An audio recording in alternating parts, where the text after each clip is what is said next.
There are two types of people in this world: those who play the game and those who get played. You've sensed this your whole life. You step into a space and suddenly you're invisible.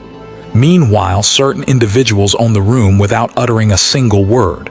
The opportunities flow to them. The respect follows them. The influence belongs to them. And what about you? You grind harder. You bend over backwards to be pleasant. You prove your competence again and again, yet you remain unseen. You're left questioning why your skills don't matter, why your integrity goes unrewarded. Let me give you the harsh reality no one has the courage to say out loud. Power doesn't respond to your good intentions. It responds only to your leverage. You've been approaching influential people like you're seeking friendship, but influential people already have plenty of friends. What they're searching for are assets, reflections of themselves, shields against threats. If your goal is to enter the rooms where real decisions happen, you must destroy the version of yourself that craves approval. You must stop waiting for permission to take up space.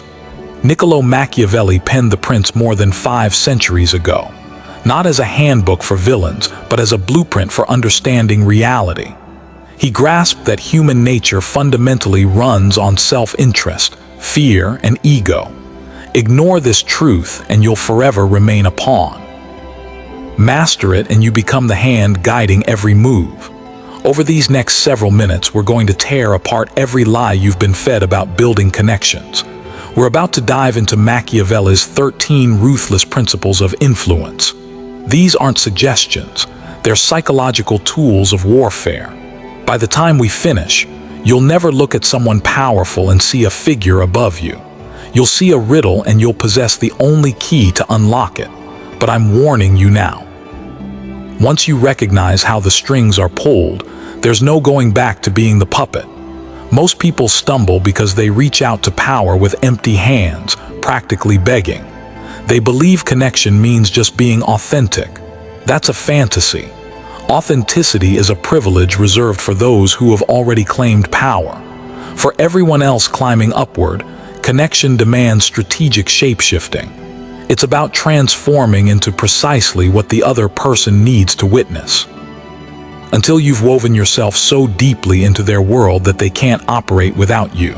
But how do you achieve this without sacrificing your core?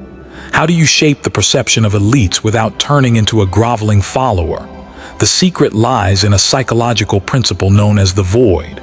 But before we unlock the void, you need to understand these 13 principles. Let's dive in. Principle 1. Never eclipse the master. Your first fatal error is attempting to impress. You encounter someone influential and your ego hijacks the moment. You're desperate to demonstrate how intelligent you are, how talented, how much expertise you possess. You assume this earns admiration. It doesn't. It triggers insecurity. Powerful individuals are frequently the most vulnerable. Their entire identity rests on being the sharpest, the strongest, the most visionary presence around them. If you arrive radiating too much brilliance, you don't register as valuable. You register as dangerous. Machiavelli cautioned us, appearing superior to those above you is always treacherous. When you make your superior seem inadequate or even slightly less impressive by contrast, you awaken their defensive instincts. They'll eliminate you. Not because you lack skill, but because you threaten their sense of self. So what's the approach? Reduce your shine. Make them appear genius. When you present an insight, position it as though it originated from them. Pose questions that guide them toward providing the answer. Nourish their vanity. This isn't surrendering strength. This is strategic concealment. By permitting them to feel superior, you disarm their guard. You become harmless. And once you're harmless, you gain entry beyond the walls. While they're occupied admiring their own image, you're silently cataloging their vulnerabilities, learning their rhythms, cementing your place. Let them bask in the spotlight. You claim the real power. Principle 2. Hide your true motives. A transparent person is a controllable person. If I understand what drives you, I understand how to manipulate you. If I know you're chasing money, I can purchase your loyalty. If I know you're hungry for validation, I can praise you into submission. Most individuals broadcast their desires through their expressions. They approach powerful people and their desperation screams, "I need something from you." This reeks of weakness, and weakness repels power instantly. To connect with influence, you must become unreadable. Machiavelli taught us, guard your friends carefully, but guard your intentions even more carefully. Become a mystery when you step into a room. Don't telegraph your ultimate objective. Discuss everything except your agenda. Discuss culture, ideas, their interests, the wine they're drinking, anything that adds depth to the encounter. Let them wonder about your purpose. Mystery generates fascination. When they can't decode your motivations, curiosity takes hold. They begin projecting their own assumptions onto you. They begin pursuing you to solve the mystery. Never reveal your strategy until victory is guaranteed. Be warm, be engaging, be magnetic, but lock your true ambition in a vault that nobody can access. The less insight they have into your goals, the stronger your position becomes in any negotiation. Principle 3. Speak to self-interest, never compassion. This is where kind-hearted people lose the game. You need assistance. You need mentorship. You need investment, so you approach someone powerful and present your hardship story. You detail your struggles. You explain how deserving you are of an opportunity. You appeal to their empathy, their generosity, their sense of justice, and they may smile politely. They may nod with understanding, but they'll take no action. Why? Because compassion feels like obligation. Powerful individuals are overwhelmed. They're constantly flooded with people requesting support. If they helped every deserving person, they drain their resources and exhaust themselves. Machiavelli stated it plainly. Being feared surpasses being loved when you can't achieve both. But when we're discussing connection, it translates differently. Being needed beats being liked. Don't request favors, propose exchanges, but disguise the exchange as partnership. Discover what they require. Are they battling a competitor they want crushed? Are they facing a challenge they can't resolve? Are they nursing a passion project that's collapsing? Position yourself as the answer to their struggle. When you engage with them, don't mention your requirements. Focus on their advantages. I noticed you're dealing with this problem. I have an approach to solve it that will free up your time. Now you're not someone asking. You're someone offering value. Self-interest is the only dialect that transcends all barriers. Master this language and every door swings open. Principle 4. The power of strategic withdrawal. We exist in an age of constant availability. You respond to messages instantly. You accept every invitation. You're perpetually present. You think this demonstrates commitment. It actually broadcasts low worth. Economic principles apply to human dynamics. Scarcity generates value. If you're endlessly accessible, you're ordinary, and ordinary means cheap. Powerful people respect time because it's the sole resource their wealth can't multiply. If you surrender your time without hesitation, you're declaring it worthless. Machiavelli understood that a leader who appears too frequently becomes unremarkable. You must learn the art of disappearing. Be fully present when you're there. Be completely engaged. Make them feel like the center of the universe. Then vanish. Don't answer immediately. Don't clear your calendar for them instantly. Possess a life. Possess a purpose. Possess priorities that exist beyond them. This accomplishes two objectives. First, it demonstrates you're someone of substance with alternatives. Second, it creates the Zygarnik effect, an unfinished loop in their consciousness. They begin questioning your whereabouts, what you're doing, who you're spending time with. Your absence occupies mental real estate, and when you resurface, your presence becomes a privilege, not an expectation. Use absence to cultivate respect. Principle 5. The Narcissus Mirror. Everyone harbors self-obsession. Even the seemingly modest leader secretly fixates on their own perspective. They want to feel understood. They crave validation of their reality. Most people attempt connection by discussing themselves. I accomplished this. I believe that. This creates static. To connect with power, you must become their reflection. Mirror their image back to them, slightly amplified. If they're intense and rapid in speech, accelerate your cadence. Mirror their body language. If they're measured and contemplative, you decelerate. You become reflective. Synchronize with their breathing pattern. Match their word choices. If they reference warfare, you reference warfare. If they speak through athletic analogies, you adopt athletic analogies. This transcends simple imitation. This is neurological alignment. When you mirror effectively, their unconscious mind categorizes you as familiar. This person resembles me, therefore trustworthy, therefore intelligent. You're bypassing their analytical brain and communicating directly with their primal instincts. People don't seek challenge. They seek confirmation. Become the validation of their worldview. When they observe you, allow them to see their ideal self reflected back. They'll develop an addiction to your company because you provide understanding that nobody else delivers. Principle 6. Control the flow of intelligence. In previous eras, territory meant power. In today's landscape, information means power. But not generic information. Exclusive intelligence. Powerful people often exist in isolation. They're surrounded by yes people who echo what they want to hear. They're starving for truth, starving for ground-level perspective. If you become the person delivering them valuable, unfiltered intelligence, you become irreplaceable. You become their perception system. Did you catch what the competition is strategizing? I uncovered a systemic weakness nobody's reporting to you. There's a market transformation you need to witness. Don't operate as gossip. Operate as strategic intelligence. Curate information that either protects them or provides competitive advantage. When you trade in secrets, your status elevates. You're no longer peripheral. You're an insider. And no connection runs deeper than the bond between co-conspirators. But remember this. Never expose all your information sources. Maintain monopoly over your intelligence pipeline. If they can access the intelligence without you, you're expendable. Conceal the source. Deliver the intelligence. Principle 7, the shared adversary principle. Nothing creates bonds faster than a mutual enemy. Social scientists call this in-group out-group dynamics. We gravitate toward people who despise what we despise. If you want to connect with someone powerful, identify what they loathe. Do they despise inefficiency, bureaucracy, a competing ideology, the existing order?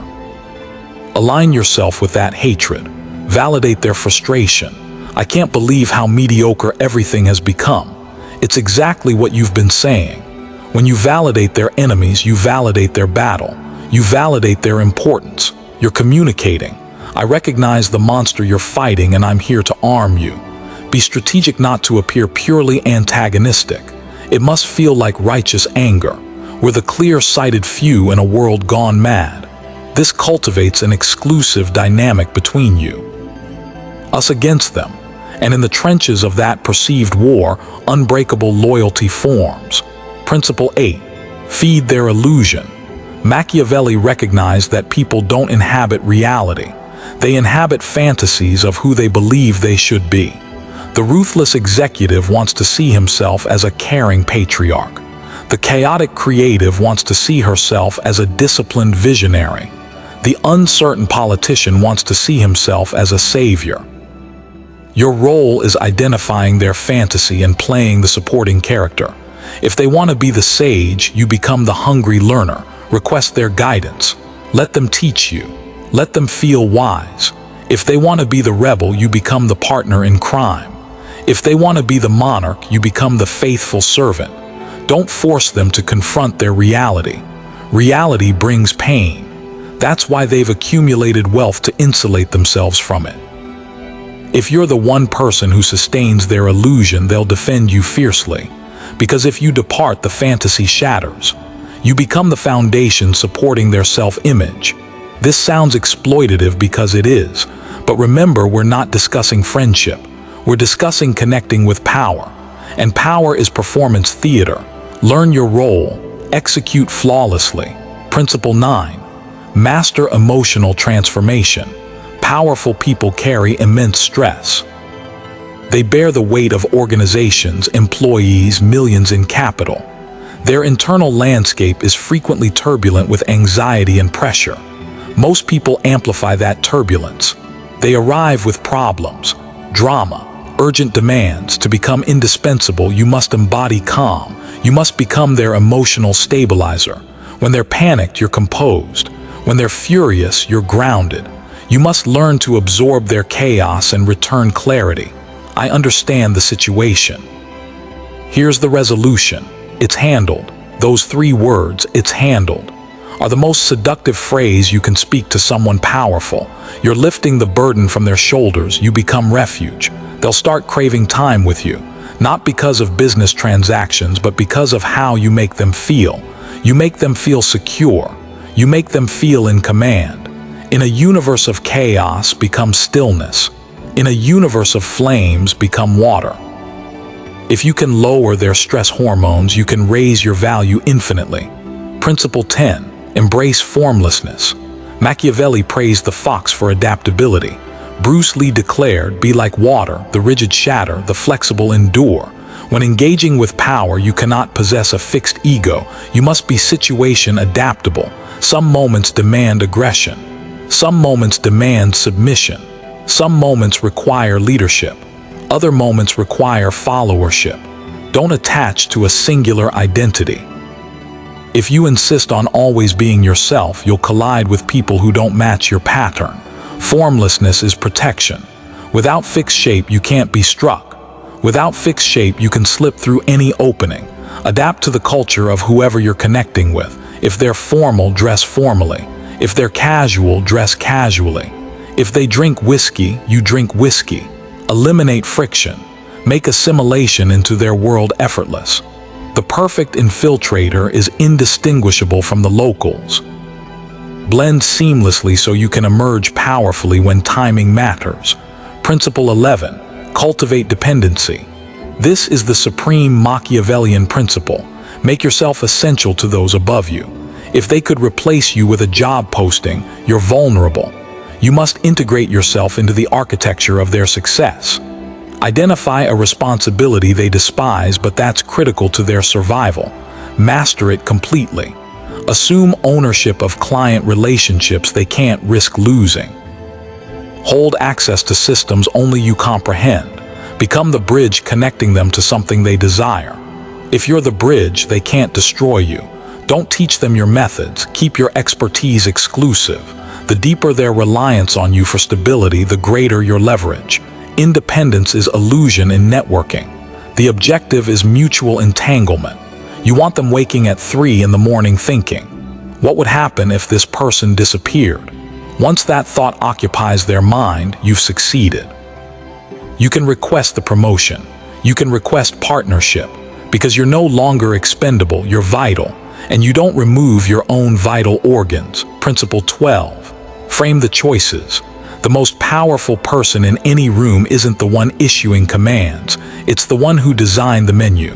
When presenting options to someone powerful, don't offer unlimited possibilities. That creates decision paralysis. Curate the options. We can pursue option A which carries risk X, or we can pursue option B which delivers benefit Y. Structure the choices so the option you prefer becomes the only rational selection. This is controlled choice. You permit them to make the decision so they feel authoritative, but you constructed the path they're walking. Machiavelli advised, a wise leader should depend on what falls under their control, not what remains outside it. By controlling the conversation framework, you control the result. Never pose open questions like, what's your preference? That's inefficient. Instead say, here are the 3 approaches I recommend. Approach 2 is optimal. What's your decision? You're providing the analysis. They're providing authorization. You're the designer. They're the approver. Principle 13, radical independence. And here we reach the final critical principle, the paradox that activates all other principles. To connect with powerful people, you must not require them. If your identity depends on their validation, they'll detect it. They'll sense the desperation and they'll treat you like a fanatic. Genuine power recognizes genuine power. You must develop radical self-sufficiency. You must possess your own domain, however modest. You must possess your own principles, your own vision. You must be prepared to abandon any deal. The person willing to walk away commands all leverage. When you sit across from a billionaire, you must know in your bones that you'll thrive without them.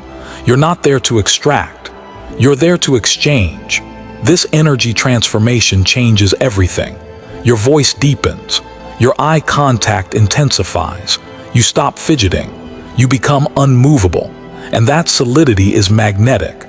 Powerful people experience loneliness because everyone surrounding them is malleable, bending to their desires. When they encounter someone solid, someone who respects them without worshiping them, fascination takes hold. Be the rock. Be sovereign over your own existence. Connect from completeness, not from emptiness. Take a moment.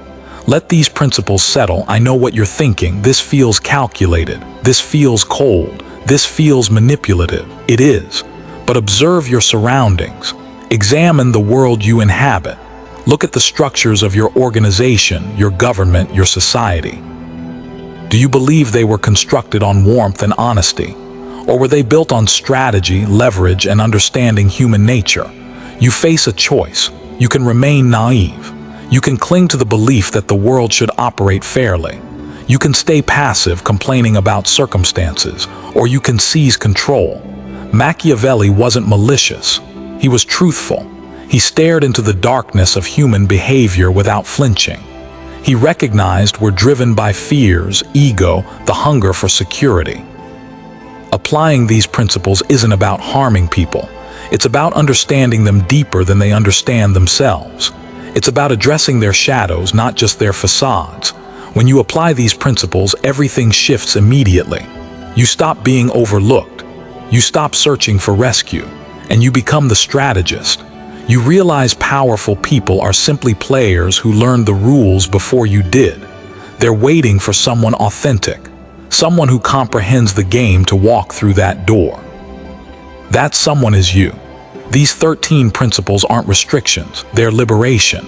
But possessing keys is meaningless without the discipline to unlock doors. This level of psychological mastery isn't a destination, it's daily practice. The world is engineered to lull you back to sleep, to make you obedient, to make you a pawn. If you refuse to return to the herd, if you're ready to sharpen your mind until it cuts through all noise, then make that choice right now. Don't just observe, take action. Hit that subscribe button, not to support a channel, but to forge a contract with yourself, to signal you're finished being a spectator. Welcome to the inner circle.